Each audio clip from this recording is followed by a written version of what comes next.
Hey guys, welcome back to Author Journey. This is CJ and Naya. Today I'm going to do something a little bit different. I had a reader ask me how she could get through, how she could write a good ending for her story. She was kind of stuck on an ending, which is actually a video that I've already created. It's a tutorial that I've already created for my online course called Destroy Writer's Block, Never Get Stuck Again.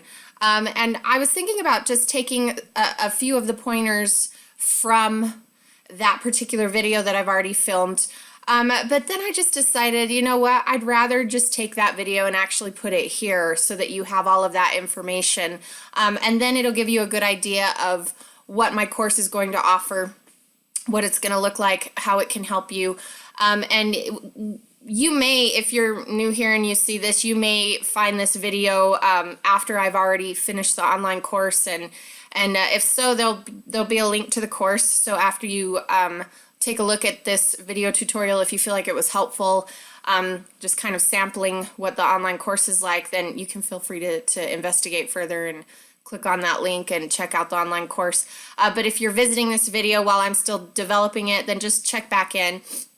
But basically, this is I go through several different things and do a lot of different tutorials to help people on different aspects of their writing, different places that they're getting stuck in their book. And so the ending is one of those places that I find a lot of authors get stuck. So here's essentially, I'm going to answer Carolyn's question on how to write good endings, what needs to be included in those endings, different types of endings, and also give you just a sample of what my course has to offer. So, but I felt like more information was better than just, recycling that information, only picking a few things, because I would rather, if I'm going to actually put a video about that up here, I would rather just give you all that information so you can have it on hand and not just pick and choose a few things here and there. I don't think it would be as helpful. So without further ado, I'm just gonna take the video I've already made and stick it on the end of this, and you guys can watch it right now, okay? I'll talk to you soon. Bye-bye. Sometimes authors have a very hard time bringing it all together at the end and making the very pinnacle of their book full of tension, full of conflict, kind of, steal your breath away moment, and then resolving everything and tying everything up into a neat package can be difficult. And remember that depending on the genre you write in, you may not want to solve all of the problems. There may need to be an uneasiness in the way that the ending is laid out. And if it's a series, you may not close everything up. So we're going to talk about those things in this video.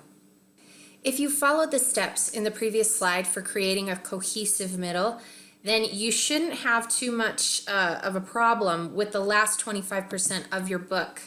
The solutions you come up with in the previous exercises will facilitate the highest peak of your storyline and its ending. The key is simply weaving your plot layers and subplots together in a way that builds to that high point and a satisfying resolution. So we're going to talk about the different types of endings that you could possibly use in your story. And how that will play into the story.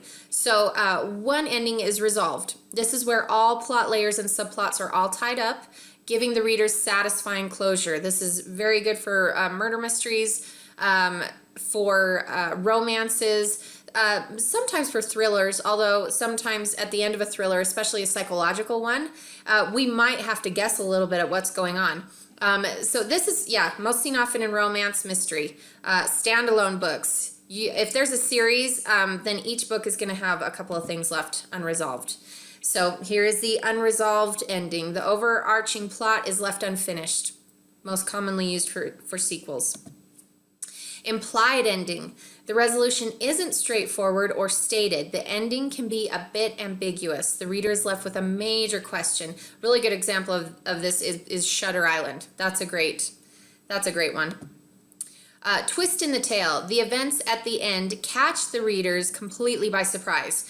a completely unexpected turn of events happens, like in Fight Club or The Sixth Sense. If you've watched any of those, at the very end you sit there and you go, say what? And then you have to review the whole story or the movie and see it through new, glasses, new eyes, because you're just like, wait a second, okay, so that meant this and this meant that, because now you have new information at the very end that you totally weren't expecting. I love those endings. Tie back. A story written in this style will start and end in the same way. So the ending is pretty much given to us, and then the story takes us back to the beginning and shows us how that ending came to be.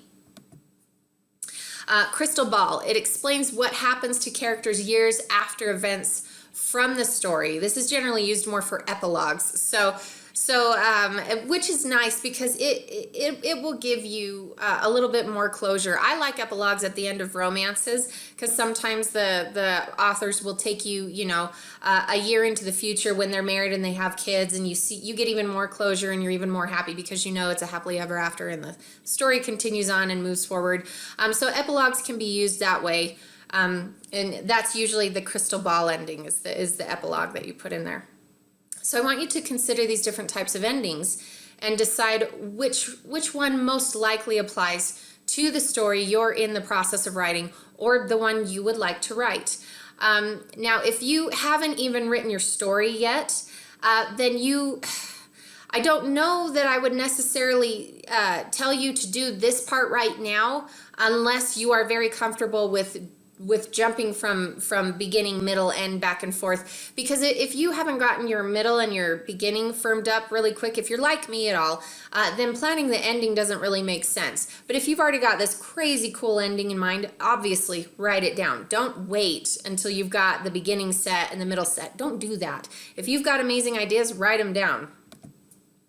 No matter the type of ending you choose to utilize, there are a few things you need to incorporate for your ending to be effective. You cannot introduce new material in the last 25% of your novel, not unless it was foreshadowed or hinted at throughout the book. And I know that you're saying, wait, what about twists in a tale? Because that's something unexpected. It could be unexpected, but if you go back through, you'll realize that there was actually foreshadowing there. There were hints as to that twist coming, but it was given in a very subtle way so that you didn't know. So you can't introduce a new character, you can't introduce like new conflicts or anything like that in the last 25% of your book, unless there's lots of foreshadowing going on. Or unless it continues with a series. But usually, if you're introducing a new character, it's going to be a secondary character that's going to show up as a secondary character in the second one. It's just too much information for a reader to process and doesn't make a lot of sense. You need to stick with the characters that you've already got and the problems that you've already been dealing with this whole time. Bringing new stuff in, it bogs down the ending, doesn't make sense, and then your ending falls flat. The protagonist should be the primary catalyst in the last fourth of your book, because your protagonist is what's driving this story also. Their problem, their issues, this conflict that they're dealing with, they're the primary catalyst for all of this. So they need to be the catalyst for the last fourth of your book as well. The protagonist should demonstrate that he or she has overcome past demons and sustained growth that will help him or her overcome this one last obstacle. Because throughout the journey, this character is going to have great qualities and flawed qualities. And there needs to be growth and development there so that they can face this last thing head on. It can also be that moment of irrevocable commitment. So let's say the hero has been struggling with his demons from the past, from believing in himself. Luke Skywalker struggled in that first movie to believe fully and commit fully and believe that he had the Force. And there has to be that moment of irrevocable commitment where they're fully committed to taking on this final obstacle. They're believing in themselves. They've overcome past demons. They're going to achieve that overall success. And that's what we've been waiting for. We've been rooting for that. And now we get to see this protagonist soar and become who we wanted them to be. A great example of this is when Harry realizes that he must die to save his family and friends at the very end. So he willingly makes the decision and commits fully to his fate, even though that's not the end of the book, but or you know, the end of the entire series yet, but it is the last 25% of it, and it is kind of the very last part where he sits there and he goes, okay, I apparently am one of the Horcruxes, you know, unintentionally this has happened, and part of Voldemort is in me. And so in order for Voldemort to be killed, I need to die. So he's always, you know, believed himself to be the one to kill Voldemort, but at the end, which is kind of a cool twist in the tale, you know, we can see it, and that groundwork was laid out there, but at the very end, it's really kind of a shock as well that Harry is going to have to not only be the hero, but the martyr in order to overcome Voldemort. This is very cool. This was a very cool twist and a very cool moment of irrevocable commitment, because Harry was like, all right, I'm all in, man. I will do this totally to save everyone. And it was such a satisfying payoff to not only have him do that, but once he did sacrifice his fate to save everyone, he was able to come back, you know? So a new version of that protagonist emerges, and the final obstacle is tackled.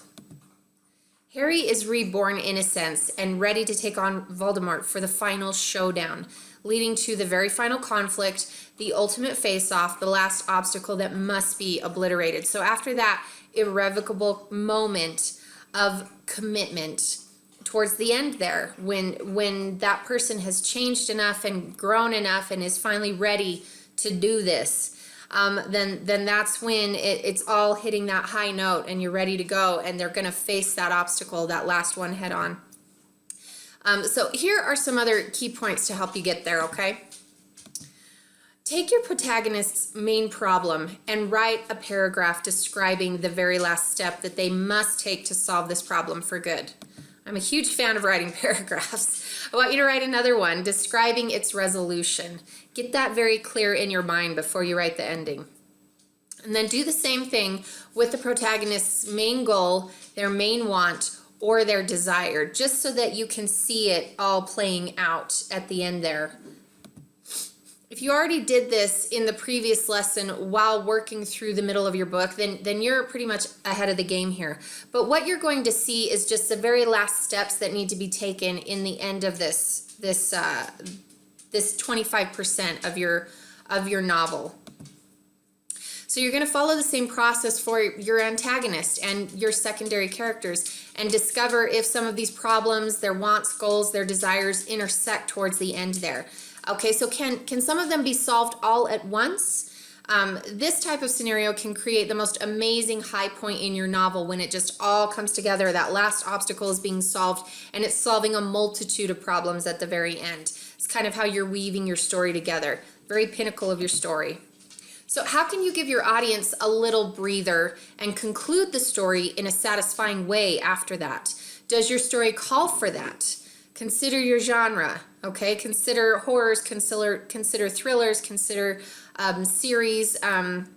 More often than not, if it's a horror or a thriller, psychological thriller, there may not be that resolution that most people want in other stories. But when all is said and done, you need to end it in a satisfying way based on the genre and based on your readership. It needs to be a payoff for them. And if you've done your homework and laid the groundwork in the beginning and the middle of your book with appropriate obstacles, advancements, milestones, etc., then you shouldn't have a problem with your ending. As long as you can see the blueprint and see that there is a blueprint for endings as well. You may find that the ending actually writes itself once you lay that groundwork out, and you can see how it all comes together in the end a little easier. If you do come to the end and you find yourself stuck, just determine the type of ending that we talked about in previous slides that's most applicable to your story. Twist in the tale, resolution, unresolved. Does there need to be an epilogue at the end? And then include these steps that I've talked about in the slides above as applicable. And then I'm also, as usual, going to have a little PDF, a little worksheet that you can download and use as your checklist. Walk you through it, write your paragraphs, to help you kind of structure the ending a little bit better. And so now you will no longer be stuck at the end. So once you've gone through these steps, you should see a light at the end of that obscure tunnel, okay? So get to work making that ending sparkle. And then in the next in the next video, we're going to talk a little bit about the things you can do if maybe you took a wrong turn in your book and you wrote for several pages and now you're like, this isn't working. This isn't what I wanted to do. That can be a really frustrating thing. So we're going to talk about that in the next video.